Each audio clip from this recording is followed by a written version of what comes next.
Welcome to 2 Cents Short of a Dollar, the show where we give our 2 cents and keep it 100. We're your host. That's Mo Tiz, and I'm Rue. And today we want to talk about some boxing news. My man, I think I'm probably the last fan left. My man, one time is actually returning in action. He's fighting against Tszyu. I forgot the date. I think it's March, but it's going to be the first Amazon Prime PBC pay-per-view event. But Tszyu versus Keith Thurman is happening in March, and it's happening in Vegas. So Tszyu is actually coming over to the States for this fight. I don't know if it's a big fight, but I do think it's a fight worth watching. So I know you saw the announcement as well. So what was your initial thoughts when you saw this announcement? And it's for March 30th, so like literally at the end of the month. So when I first heard the announcement, I was a bit, I wouldn't say, I guess, taken aback. I was surprised. I didn't expect this matchup to take place, especially with Keith Thurman being out of the ring for this extended period of time. Yeah, like 25 months. Right, exactly. And then Tszyu just, having a great year. But I thought they were chatter about, potentially Crawford and Tszyu. But, Crawford already kind of stuck with his deal with Errol Spence. And then potentially Tszyu just kind of just looking for that next adversary. So, but I would say initially when I heard about it, I was kind of like surprised. And then I kind of was like, oh, you know what? I actually would like to see that fight. Would be one of kind of exciting fights, especially with the undercard. But we'll talk about that in a moment. Yeah. I won't lie, I was kind of perplexed too. Actually, you actually sent it to me, and I text you back like WTF, you know what I'm saying?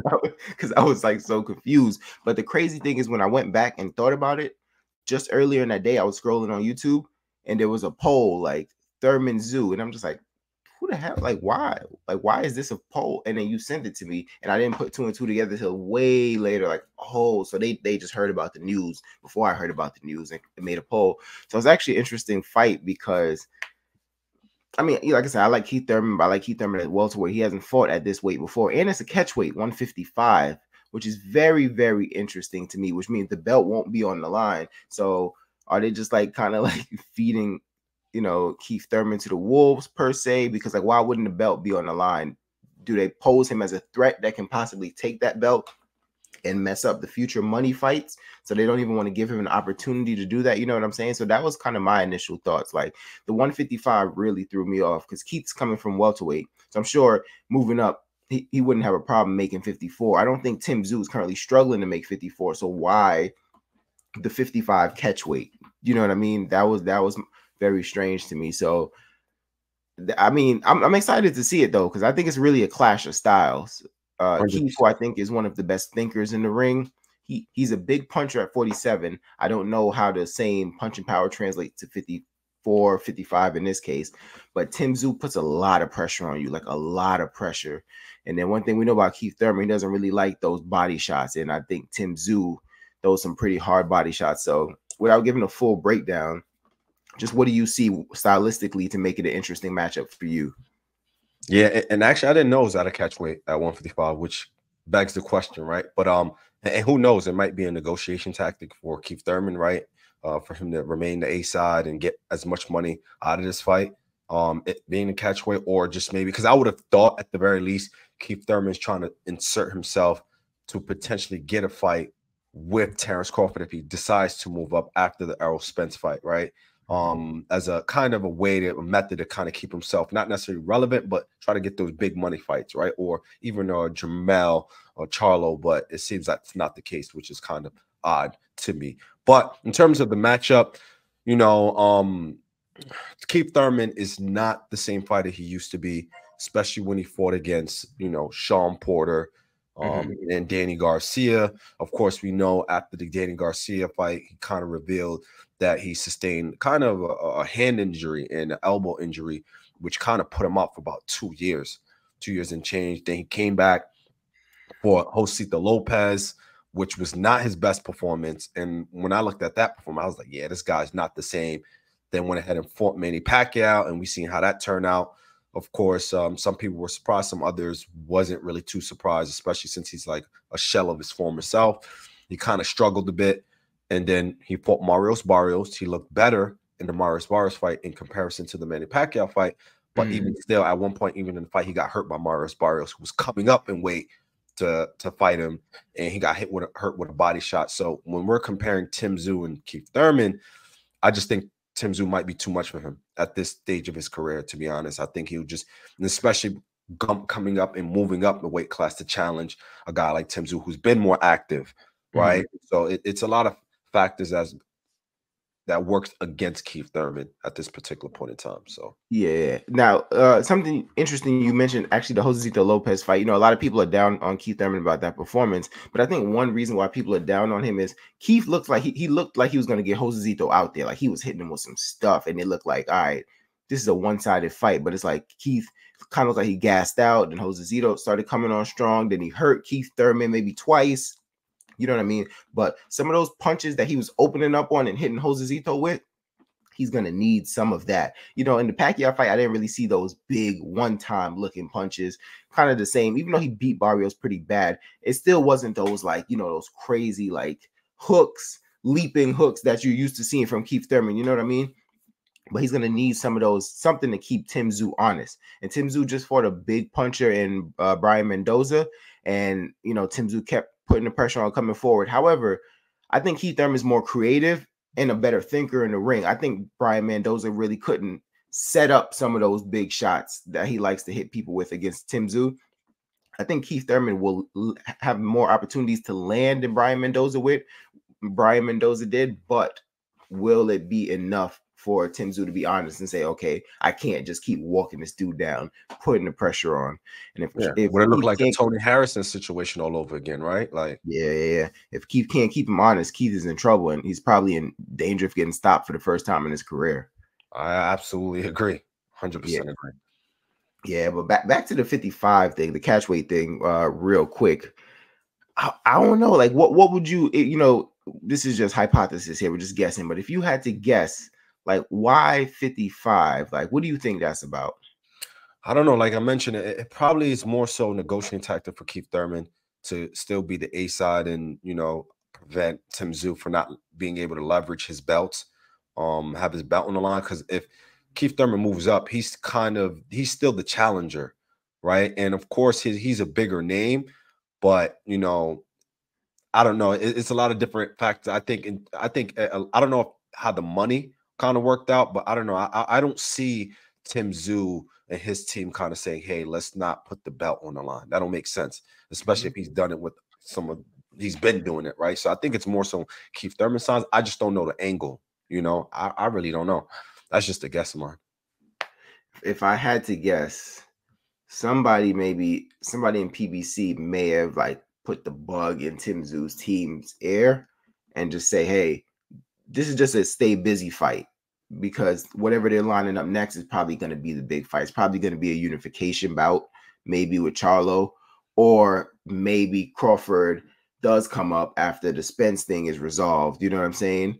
But why would Tszyu not put up the belt? That would make sense. He has had stay busy fighting. It's not like Keith Thurman's a dangerous fighter. It wouldn't make sense to me. So, like, I don't think it's Tszyu's idea, but somebody might be out there who views Thurman as a dangerous fighter. It's just like, all right, you know what? Because it's just weird. Because, like, I'm pretty sure if Tszyu had a choice, that would be on the line, 54, and then. But like Thurman, I feel like you said, he would want the opportunity to try to win a belt. That way he could possibly try to unify, become champion again. You know, say, hey, Errol, Bud, if you guys going to move up now, you guys got to see me to get this belt. You know what I'm saying? That's why it's so strange. I hope we do get some more clarity on it, because the catchweight is just weird, because I think both guys would want to fight with the belt on the line here. I agree with that.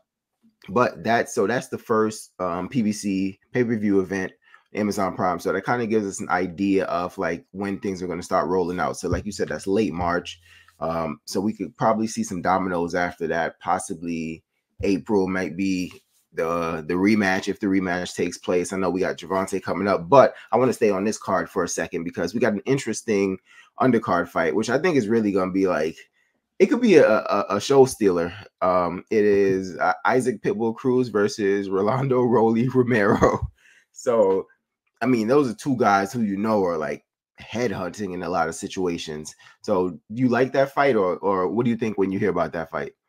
To be honest, I like it because the fireworks. You have two I would say people will probably consider them big punchers, Yeah. right? And Rolando Romero, and then of course PittBull Cruz, and they both are like come forward type of fighters. So it's gonna be it's a fan friendly fight. It's a fan Yeah. friendly fight for sure. It's gonna be fireworks. It's a fight that someone doesn't go the distance, right? So I think it's gonna be a good fight. Yeah. So when I first thought about it, initially I was just like, wow, I want to see that. But then I started thinking deeper about the fight, and I'm kind of curious how the fight's gonna go. Because like you said, it should be fan friendly. They should both come forward.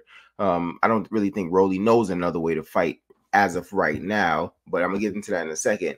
But we've seen Pitbull Cruz. I feel like when he's fought what he's considered lesser competition, he just like headhunted like Gamboa or subsequent fights after that, right? But when he fought Gervonta, he fought a little bit different. It was probably the smartest fight. He stayed real tight. You know what I'm saying? He wasn't just headhunting. There were some times he unloaded, but he did stay real tight. And he was pretty strategic. So we do know that is a possibility. He does have that capability. But Rolly actually split with Bullet. Did you see that? Yes, I did. I seen that, and I seen Bullet's response where he's like, he emphasized loyalty. And I guess he kind of insinuated that, Rolly was not loyal, and he decided he wanted to try out, try to work out with another trainer for a month. And he decided, hey, if you decided that you want to do that, go ahead. But, we're done.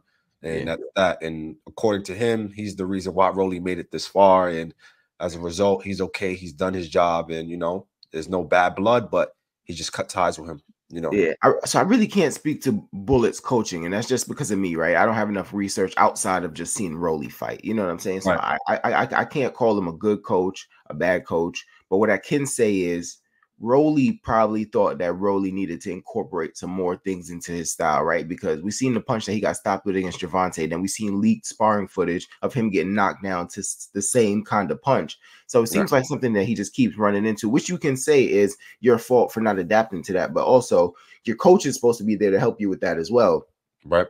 Give you kind of just point out, hey, you keep doing this, give you some examples of different things you can do, adjustments that you can make. So maybe he felt like, hey, I need somebody else. I need a different voice because things right now aren't necessarily going my way. And I do think this is a make or break fight for Rolly because he did almost lose to, what's his name? Barroso? Barroso? Yep. Is his first name Ismael? Ismael, yes, Ismael Barroso, I believe. Yeah. So Barroso's last name. He was in trouble in that fight, right? He may have been. I mean, there was more fight to come. He could have eventually just went on and won the fight, but I feel like he was gifted a win at the time that the fight was stopped, right? Right. So right now, people are just looking at you like, listen, you're the weak link at 140. You got the Gervonta loss. People think that could have been a loss. So he's probably looking at it right now like, yo, I got to get my act together or else I'm going to lose relevancy. Because if Pitbull comes in and wipes the floor, Rolly's done. You know what I'm saying? It's going to be hard for him to get another title shot. He's just going to be an afterthought. So he probably thought like, hey, I really need to incorporate some more things in my game. Because as much as he talks, I'm pretty sure he's not just completely clueless. He kind of understands some of the fundamental abilities that he lacks and, just some of the imbalances in his game altogether. So I think he's just trying to take the craft more seriously. And it does seem like Bullet got very emotional about everything. Yeah, absolutely. And at the end of the day, I don't know the full details behind it, but at the end of the day, boxers are entitled to, go and train with other trainers and part ways with their previous trainers if they feel like they need to, right? Can't really speak too much to what Bullet said because I'm not in his shoes. I don't know the experiences that he's had. I know he mentioned, training Rolly for free in the beginning, because he devoted himself to Rolly, and that's commendable. But at the end of the day, it is Rolly's life, right? And you just got to respect it, and kind of just move on. So that's how I see it. I'll say this. I was in the gym on Saturday, and two guys who I respect their opinion, they actually think Rolly's going to stop Pitbull. Is a potential. I can see that. I can see that happening. I can see Rolly stopping Pitbull. I can see Pitbull stopping Rolly. Like, honestly, I do think Pitbull is the more skilled brawler in comparison to Rolly, but I do think Rolly is the stronger fighter. Yeah. And he's bigger. And I think he's actually the bigger puncher between the two as well. So we just have to wait and see, to be honest. I'm excited for that fight, though. No, I agree. I do think Rolly is the bigger puncher. And I mean, I obviously they fought a similar opponent, but there's no like triangle theories in boxing, but it's just the kind of looking at the difference in Gervonta when he fought both of them. There was some times when PittBull had pressure on him, but you could really see like the emphasis on getting out of the way of Rolly's punches. You know what I'm saying? And it looked like Rolly had sometimes a different sort of pressure on Gervonta. I know the way it ended up, you know, it was a stoppage, you know what I'm saying? But you can kind of see some of the pressure that Rolly was putting on, you know what I'm saying? So I can see Rolly putting on a similar pressure here. And then we're going to see what PittBull does. Is he going to say, okay, you know what, I'm gonna sit down and trade with you, or am I going to try to outbox you? So I think that's what makes this a great co-main on that Keith Thurman Tim Tszyu card. 100%.